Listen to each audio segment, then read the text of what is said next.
Well, thanks so much for that introduction, General McQuestion, and it's great to be at AUSA and to be back in Army Acquisition and Contracting.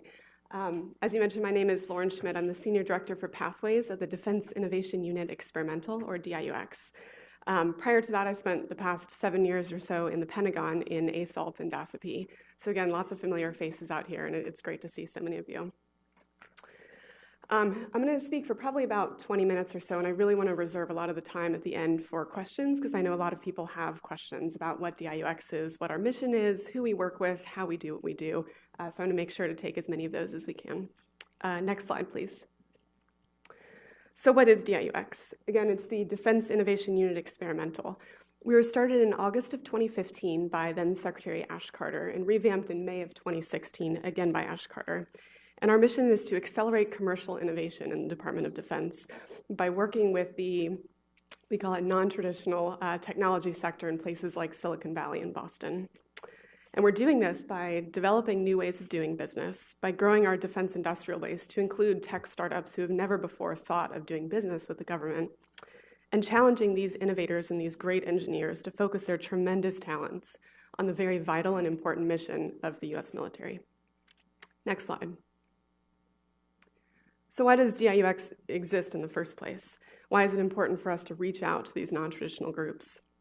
Well, traditionally, the government has been a major sponsor for R&D and technological innovation in this country. But over the past few decades, this trend has shifted. Commercial R&D expenditure now comprises close to $250 billion more than federal R&D. And more important, of that commercial R&D, venture capital makes up a very significant portion of that. So in 2015 alone, almost $60 billion was deployed in the venture capital ecosystem. So what this means is that not only is the commercial sector significantly outspending the federal government when it comes to R&D, but a significant portion of that spend is concentrated in early stage tech startups.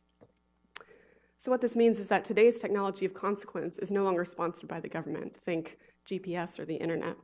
But these private investments have paid significant dividends in technology areas that are very much of interest and the government needs. Things like virtual reality or autonomy or cyber. So it's really important for DoD to be part of these cutting-edge solutions. Next slide. And these are just a couple examples, just a very small slice of some of the types of technologies that are coming out of the Valley, right? Think about areas of autonomy, right? In aerial, ground, maritime, all across these different domains. Companies like Amazon, Google X, Otto, which makes the autonomous truck you see in the lower right-hand corner, Uber, they've all developed autonomous systems that can drive and navigate by themselves. You can obviously see the important impact and need that the military would have, for example, things like supply convoy operations in Iraq, right, or other places. If we could have autonomous vehicles doing that, there would be many lives saved, and we can use those people in other circumstances. Commercial space is another one. Cube satellites, launch technologies. Companies like Planet Labs, Terabella, Rocket Lab, SpaceX. All of these different types of companies are developing better, faster, cheaper ways to get imagery from space. Virtual reality, again, it's easy to imagine lots of different military technologies and military applications for Facebook's Oculus Rift or Microsoft's HoloLens, right? Anything from training and communications to command and control. So what does this all mean, right? DoD no longer has a monopoly on advanced technology like we used to. All of these technologies are being developed by the commercial sector, for the commercial sector, not thinking about the military as a potential customer. And this matters not only because DoD would continue to fall behind the state of the art if we don't work with these companies, but also because the technology market is global, and our adversaries do have and can buy these technologies today. So, in fact, the department's in a strategic competition of sorts to access these innovative technologies and to couple them and integrate them into military systems for battlefield advantage. So if this is so important and they've got all these great technologies, why aren't we already working with these companies? Next slide. Again, everyone's familiar with this. So this is why, right? The defense acquisition process is slow, it's cumbersome, it's bureaucratic, it's complex, it's difficult to understand for those of us not inside this room, right? Those of us who don't live this every day and have built our careers on this. What this translates to is very high barriers to entry for companies who don't have the military or the department as their primary customer. So what would incentivize a company to go through this entire process to work with DoD, right? The main answer that I get when I ask that question usually is money, right? People would say, oh, the department has tons of money to spend. Why would they not just spend the time to learn this process and to try and get our business? I've often heard it described as we're the 800-pound gorilla in the room, right? Why wouldn't they want to come and do business with us? Well, the truth is, for a lot of these high-tech innovators, they can get a lot more money a lot more quickly by focusing on their commercial customers rather than the government as a customer. And actually, in fact, many of the investors and the financial backers of these companies will actively discourage or even prohibit these companies from seeking government and military business because it takes them off of their commercial path to market, and that's not something they're willing to let them do. So how do we access this technology that we need and change this status quo? Next slide. The answer is that we have to be able to change the way that we do business as the department. We have to be fast to move at the speed of commercial innovators, flexible to leverage commercial business practices and commercial means of negotiations, and collaborative, right? In order to take advantage of all of the expertise and design that these companies and their engineers have in an agile fashion, we have to put our warfighters and our users in the same room as these companies to design projects that work for both sides together. So to do all of this, DIUX developed what we call the Commercial Solutions Opening, or the CSO. Next slide. So to be fast, flexible, and collaborative, our CSO uses other transaction authorities, or OTs. For those of you not familiar with them, these are essentially agreements that can be made without having to follow the rules and regulations of the Federal Acquisition Regulation or statutes that pertain to procurement contracts. I've listed just some of the advantages up here, right? We have a simple solicitation that goes on our website at diux.mil rather than FedBizOps. So again, companies out there have no idea what FedBizOps is, and if you ever try and just go to the website to find one thing, it's very difficult to do. So we use a simple Google form on our website. It's very easy to submit a solution brief to us. Less than 60 days to award. So from the time a company submits to the time that we go through the solicitation process, the evaluation, designing the project, and award the OT, on average is less than 60 days. Unprotestable, so it doesn't go through the normal GAO bid protest jurisdiction. Of course, companies could always sue us if they disagree with us, but knock on wood, that hasn't happened yet. Negotiable payment milestones. Again, we have the opportunity to do incremental funding, advance payments, all these different sorts of things to incentivize companies to perform that are outside, I would say, the norm of what the department usually does. Negotiable terms and conditions, negotiable IP data rights. Again, some of this stuff is doable under the FAR, but by embracing that this is the way that we do business, it's almost a PR move for us, and companies are much more willing to come to the table and negotiate and do business with us. Commercial accounting standards, right? So no DCAA standards. That's critically important, right? Is that we're letting companies use their GAAP-compliant audit systems so that they don't have to spend a lot of money and time to put together a different accounting system just for the government. And finally, and one of my favorites, is this follow-on procurement without the use of competitive procedures. So if we have a successful prototype project that we do, we want to move forward, we can do that without having to go through another competition. And our fantastic partner in all of this is the Army Contracting Command New Jersey, led by Paul Malenquick. So I would say our process is collaborative, not just because we work in a collaborative fashion with companies, but also because we break down some of those internal stovepipes that can exist within the government. So we have DIUX, our contracting office, our DoD customer, and the company, who all work together collaboratively to design projects that work together. And I think that's a really, really important facet of this process. Next slide. So here's our results so far. We opened the CSO in June of 2016, so this is as of March 31st. We've done 25 agreements, total of about $48 million, and on average it takes about 78 days from beginning to end. Again, what that measure of 78 days is from the time a company submits their solution brief, is what we call it to us, which is very different and from a proposal. We go through the source selection process, select them, go through pitches, put the company in the same room as our customers, have them design the statement of work and the project together, negotiate the terms and conditions of the OT, and award the OT itself. On average, that takes us 78 days. So we're actually able to put our money where our mouth is with these commercial companies and say, yes, the government and the US government and the Department of Defense can do business at the speed of business, and this is why you should work with us. A couple other things to mention. So For every dollar that DIUX puts in this, we've got on average $3 from our DoD partners. And this is really important because it shows that our customers are willing to put their money into this concept as well. And these pictures just depict a couple of the technologies that we've done deals with that I want to highlight. So the first in the top left is a company called Shield AI. They make autonomous indoor tactical quadcopters, right? So these are essentially drones that are designed specifically to fly indoors rather than outside. They can autonomously speed through buildings and structures, mapping out their interiors, identifying threats, all without the need for a human pilot or GPS. Obviously, you can imagine many scenarios in which our warfighters could use this. And in fact, we're working with some special operators in this. And this one in particular, too, is a good way to highlight some of the agile contracting, I would say, that we can do. Because to have agile engineering, you have to have responsive and agile contracting. So again, because it's such a small and lightweight quadcopter, it goes around really quickly. It means it has a short battery. So to let it off, you essentially have to be standing next to the building that you want to map to let it go off and in, right? So we did the original agreement to do the development and prototype of these quadcopters. And so we've signed the agreement. We're working through this. Special operators are using these. They're in with the company developing these. And one of the guys says, you know, this is fantastic. We really like this, but there's many scenarios that we don't want to be standing right next to the building that we want to map, right? We want to be able to do it from much farther away. Would it be possible for us to integrate this small quadcopter on top of a longer range drone so we can send it from farther away? The quadcopter can hop off, map out the inside, and send us the stuff back. So that's a great idea. The company liked it, our users liked it, we liked it. Wasn't in the original scope of the contract, but because of the agile way that we do OTs, we're able to modify that agreement very quickly to do this additional work, and that we're now getting a better product for our users that comes out of that. Upper right-hand corner is a company called Sonitus. I like to call this the tooth radio because I'm not a very technical person.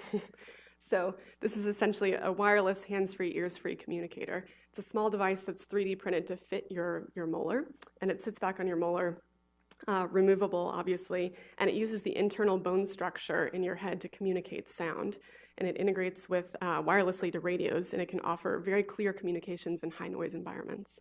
So we bought these and deployed some of them with the Air National Guard. So when they're jumping out of helicopters and trying to receive orders, they can have that conversation as if the person were right next to them in a quiet room rather than being in the high-noise environment of a helicopter. And it's great. It was actually originally developed as a medical device for a type of hearing aid. But we were able to do some shifting and prototype this for this different use, and we're getting ready, hopefully, to move this into production soon. Bottom right-hand corner, a company called Saildrone, which, as you guessed it, is a sailboat drone, right? It's an autonomous wind and solar-powered boat that can provide persistent maritime surveillance and data. It can navigate the ocean, again, autonomously without the need for manned crews or people piloting it from afar. And again, I'm sure you can imagine many scenarios in which we would want a collections device in areas where we wouldn't want to send a manned vessel. So these represent just a very small slice of some of the 25 deals that we've done and that have in our pipeline right now. Next slide. So how can DoD customers work with DIUX? Next slide. So again, we can't take all problems, and not all problems are a good match for DIUX. Again, we're focused particularly on this non-traditional commercial sector.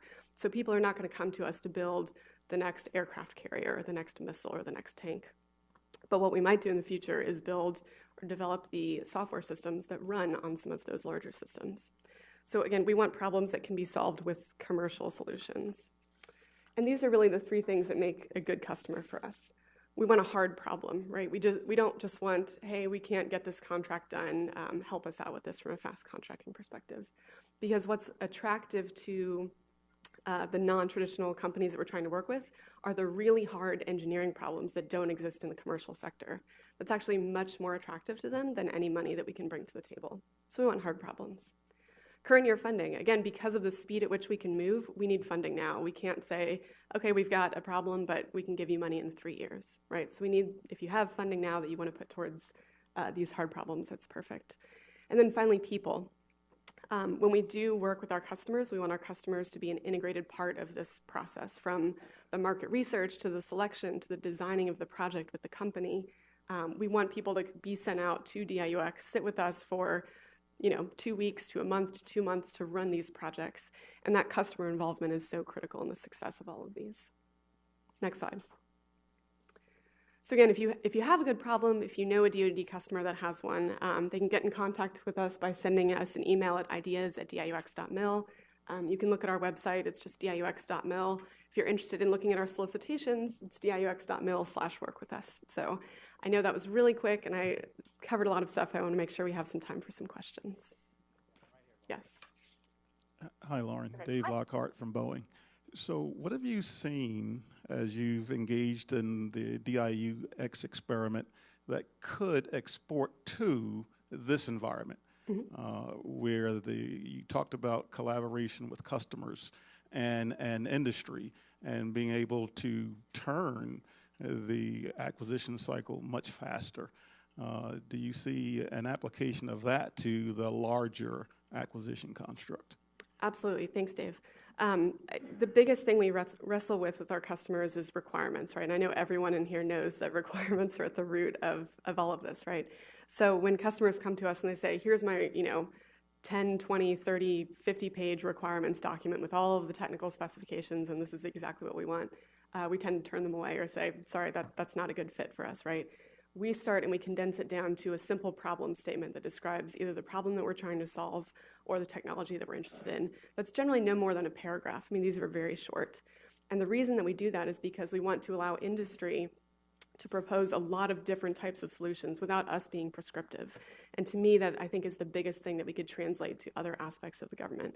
There's certainly, certain criteria that we have to meet in certain things, but I think when you are less prescriptive, you have this simple statement of what you're looking for or the problem that you're trying to solve, and then you let industry come up with the very different solutions that they have to that, and then you can collaborate with them to design out those particular individual solutions. I think breaking down those barriers and having those conversations and communications is much, much better for everybody involved. Thank you. Hi, Neil Duran, Lockton Companies. Where is your deal pipeline coming from?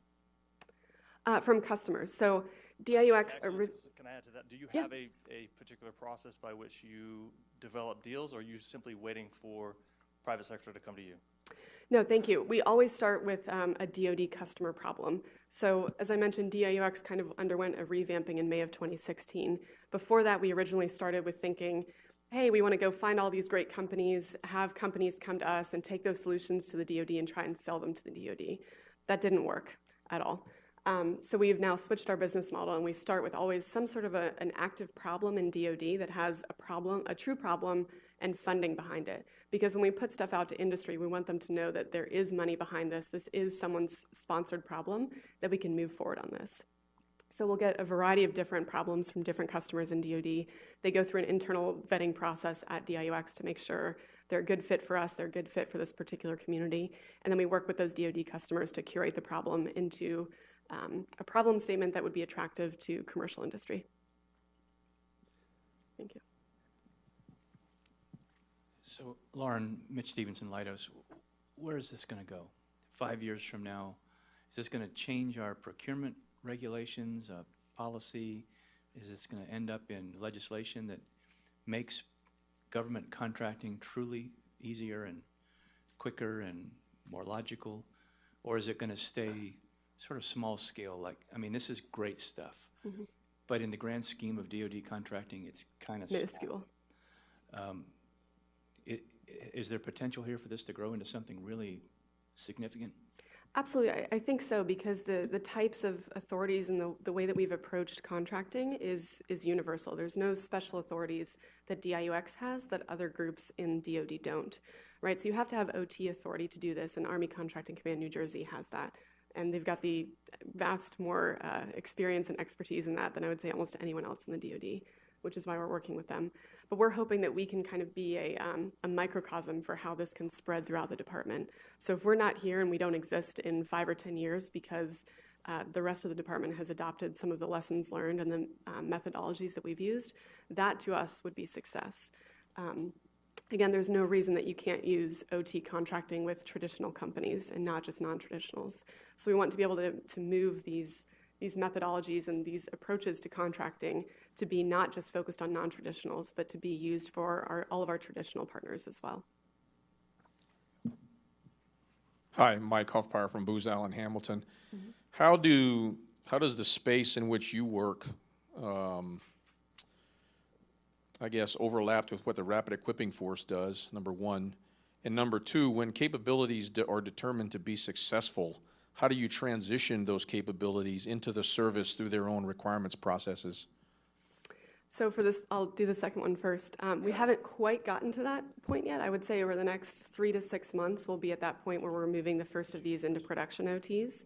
I don't think anyone has ever done that before, so between ourselves and ACC New Jersey, we'll be the kind of the pioneers in that. So stay tuned and we'll let you know how that goes. But again, all of that has to be integrated with our customers and their normal process, right? And it depends what you're buying too. So if we're buying some of these, we've got drones with kinetic ordnance on them, right? That's not something that everyone will want to buy or be able to buy. In other situations, we've got basic commercial software that's available in the commercial market. So that lends itself to more of a broad-based contracting approach that others can order off of. So it really varies on the customer and the commodity or whatever it is that we're buying.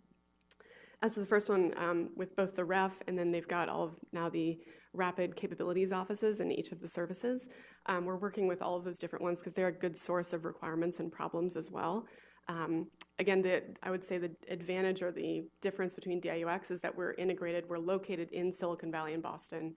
Our entire focus is on those particular technology communities, whereas the REF and the RCOs have a broader focus outside of just non-traditional commercial companies. Hi, I'm Hi. Jamie Moran with Boeing. I think what you're doing is great, and I'm not sure you can even comment on this, but it seems that DoD is being rather schizophrenic because what you're doing is the way we should be doing it, and yet the policies that are coming out on contractor IR&D are 180 degrees opposite of that, where they want defense companies to go to DoD and ask permission how they spend their innovation before they do it, which is just the opposite of what you're doing. So it seems like the department is kind of, schizophrenic on this. Yep.